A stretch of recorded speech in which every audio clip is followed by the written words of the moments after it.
Yes, this is a project that I hope will, it's been a passion project for me for maybe 2 years, and I hope I can instill some of the interest and passion in the audience about what this is going to be about. I'll go through about 150 slides in about 20 minutes. That's not true. I'm going to be doing them quite quickly. Just for the sake of interest, I do ride a bicycle and I wear a hat when I go outside because it's Australia and it's very sunny, or it's sometimes cold, but you need to wear a hat. So hence the little avatar thing. The company I work for is Suzu, and I also work for 460 Degrees. Not the topic of today's conversation, but they're obviously deeply fascinating.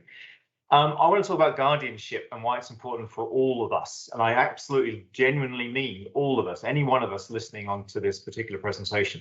There's a fundamental few observations I want to make.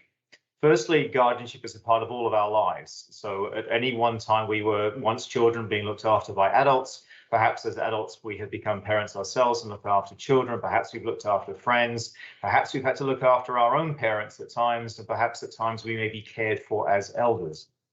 Guardianship as a concept is something we kind of get socially deeply. It's part of the way that we operate as human beings. But our lives are therefore complex. They're defined by relationships with people, and they change those relationships, and our dependence and independence changes over time. We are rarely independent and fully self-sovereign. And that's a really important concept in the conversation stream that's around self-sovereign identity.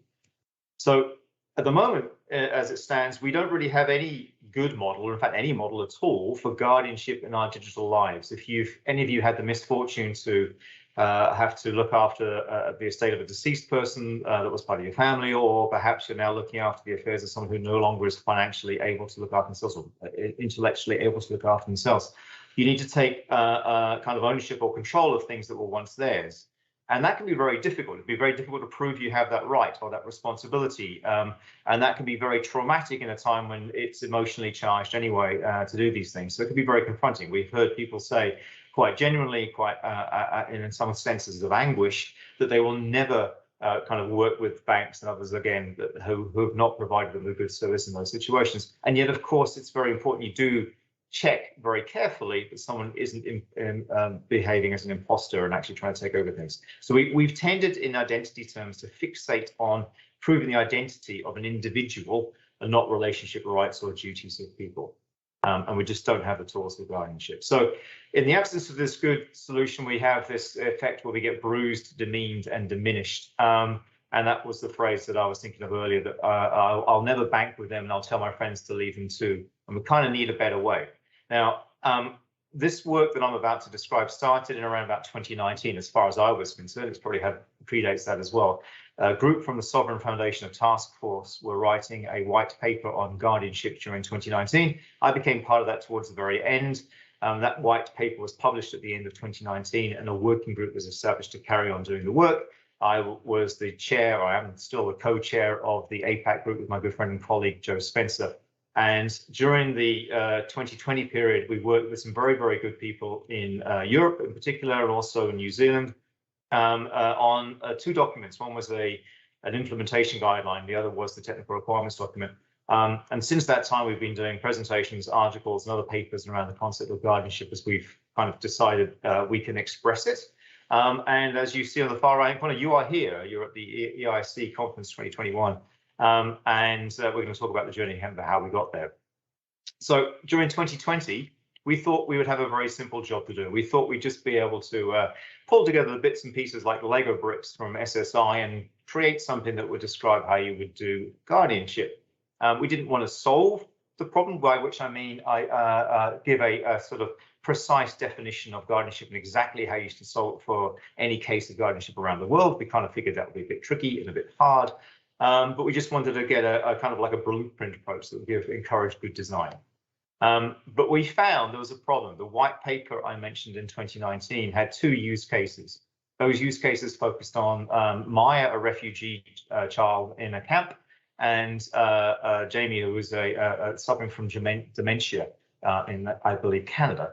And those two use cases were the foundation for the requirements that were meant to be kind of dragging out of the documents, but we found we just couldn't do it. It's very, very hard to drag requirements straight out of a use case, at least the way these ones were written, which was quite narrative style and quite a lot of sort of solution aspects inside them.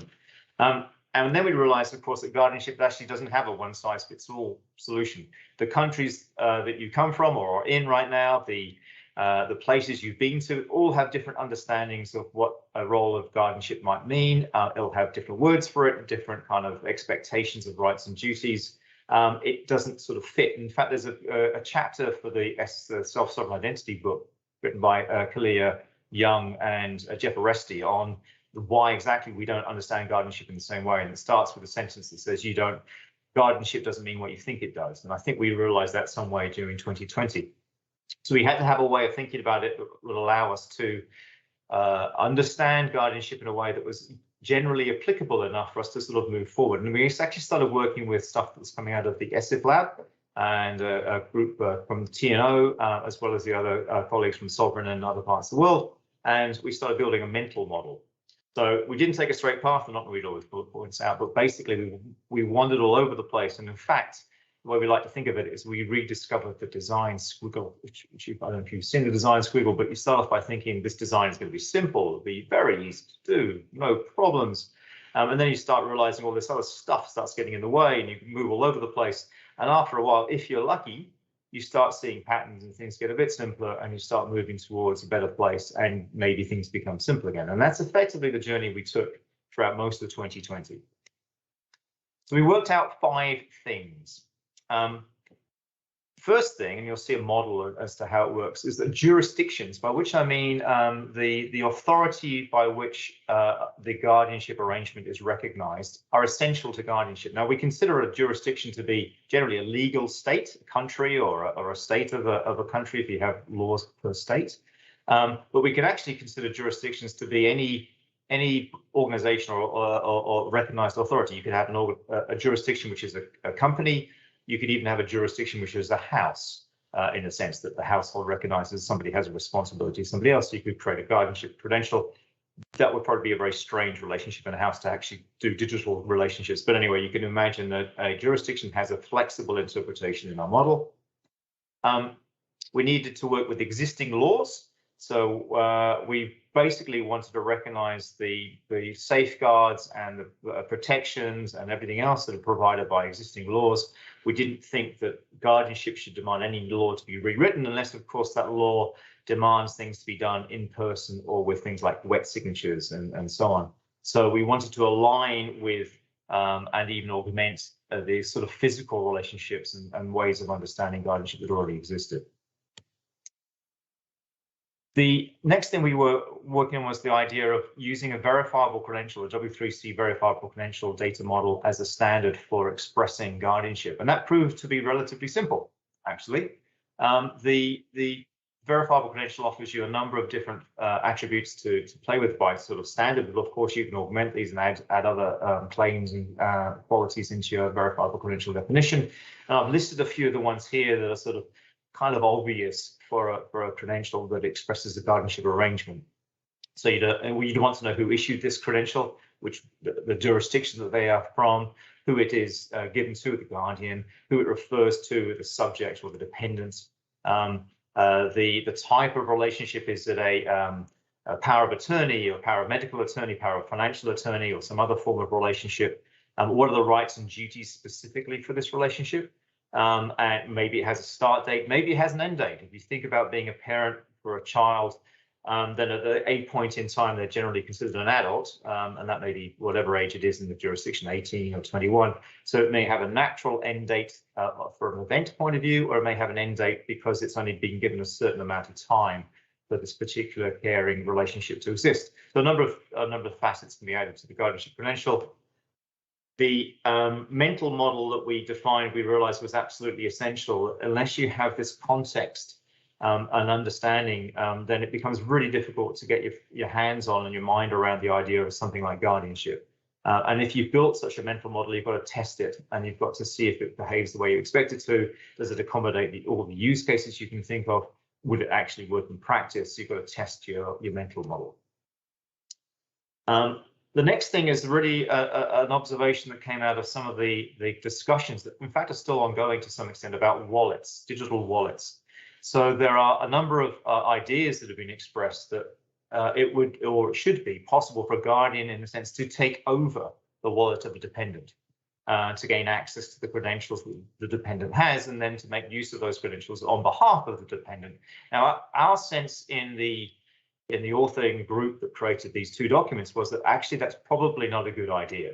And we don't think you need to have special purpose sort of wallets for guardianship. In fact, we think when you look at it more deeply, you realize that what we've already got, if we've got a normal form of SSI wallet, is perfectly sufficient to handle the cases that we can consider for guardianship. And if you did create the ability for a wallet to be taken over, you've inevitably added a backdoor which reduces wallet security for all wallets. It increases the risk of impersonation, so the guardian pretending to be the dependent, so that either defrauding the dependent or defrauding the verifying organization that they're presenting themselves to.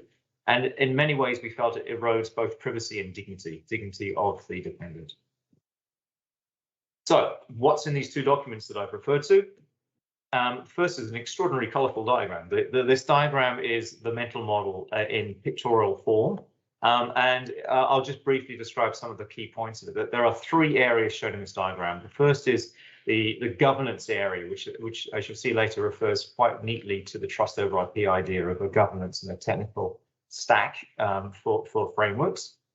In the governance area, we have the concept of a jurisdiction, the legal entity that creates laws and polices them and so on, which has objectives to both describe and define in a legal term the type of guardianship arrangements that they wish to recognize.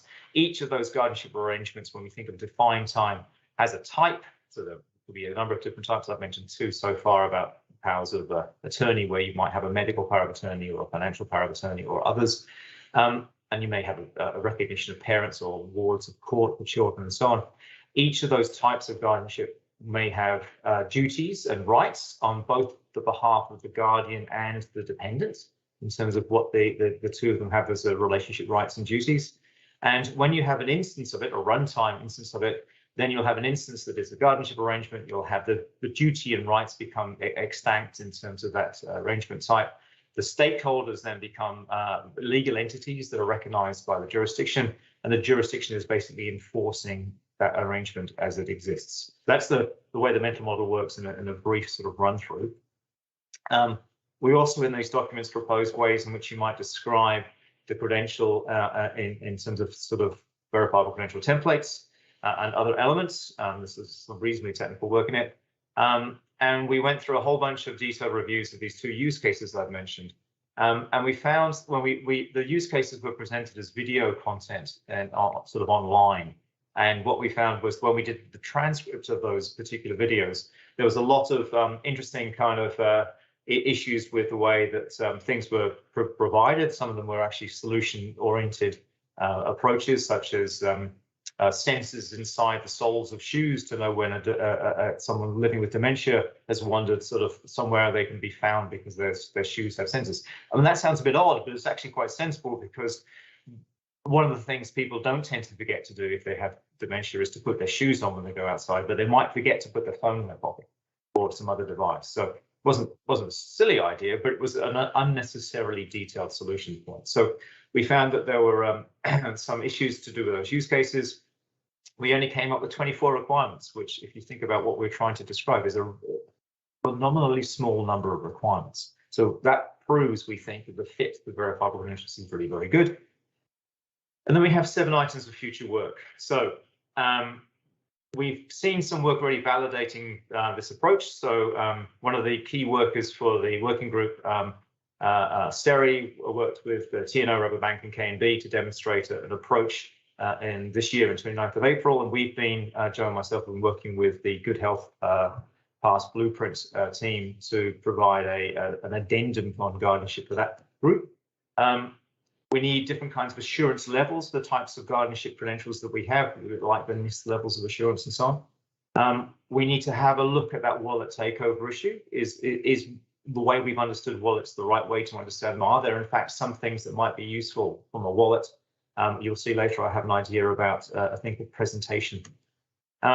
We made an assertion in our documents that we don't want to have what we've called opaque guardianship scenarios. In other words, The verifying party doesn't know that I'm a guardian performing on behalf of the dependents. We would rather that was always transparent, that the verifying party always knew it was a guardian who was operating on behalf of the dependent, because that would make the liability and laws much clearer and much less likely to cause problems for people.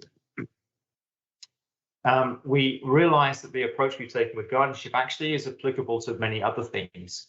You could consider, at a simple level, you could consider, say, pets and things as something that we have to be guardians for. We can extend it to other types of relationships. Indeed, even things like I mentioned, organizations having a responsibility or recognition of roles within the organization, and that can be considered forms of guardianship and so on. We need to do some work to update these existing use cases and the white paper and that sort of work to do. And we realize that the technology approach will keep changing, in the sense that the approach we think we've identified for guardianship is fairly resilient to change from technology, but the technology will keep improving and changing and evolving. So, and the other effect is that the thinking in guardianship might actually affect the technology changes.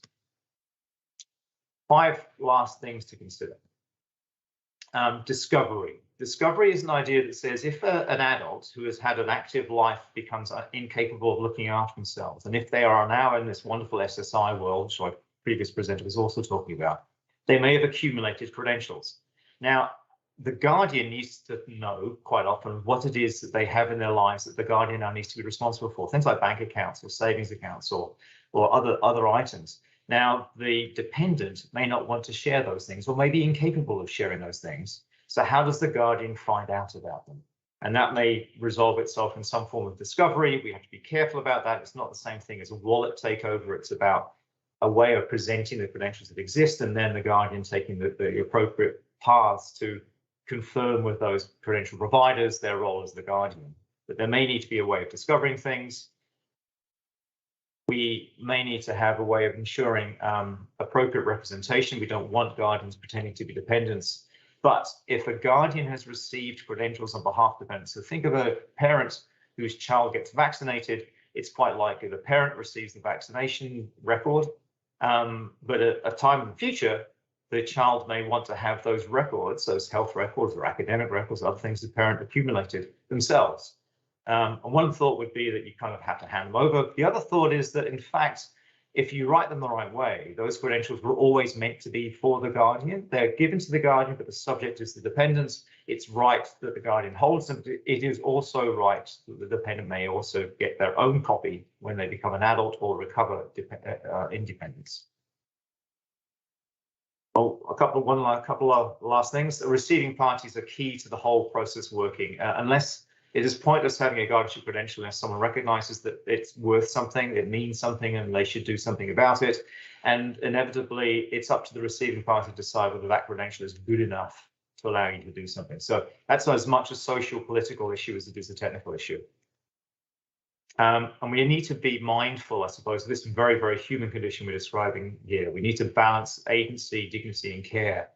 This isn't just about a technology design. This is a human social design. So how do we manage this process that gives people as much dignity and agency as possible in their lives, and yet affords the appropriate amount of care given to them by a caring person? And then we've got to think about things that are sometimes challenging: transitions, recovery, validity, and endings. We in technology terms don't often think about ends very well, but things do end. And what do we do when they end? When the guardianship relationship ends, or perhaps when a dependent ceases to live? What do we do with the credentials they have? How do we handle the handovers? How do we manage this process? And that's a lot of, again, the sort of social and technical design thinking that we'll need to do. If we look at SSI and trust over IP, which is what TOIP stands for, there's a bit of a tension between the idea of guardianship and the independence that SSI seeks.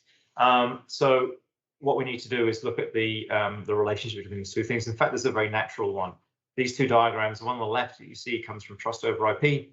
It's the diamond that they use to describe governance and the issuance of credentials. And the one on the right is where I've just added in words to describe a guardianship arrangement as we've described it in our mental model. So what's next? We've written a whole bunch of stuff about this. You're very welcome to read it. It's on LinkedIn generally, also now on our CESU website. We're doing presentations at IAW. We're also doing one today at KuppingerCole. And there's a whole bunch of ongoing work which you would be extraordinarily welcome to join us with. Right now, we're finishing off this addendum to the blueprint for the Good Health Pass and Travel Pass that the Good Health Pass collaborative been producing with Trust Over IP. And so we're also still doing the monthly meetings on the Guardianship Working Group for Sovereign. And that was it.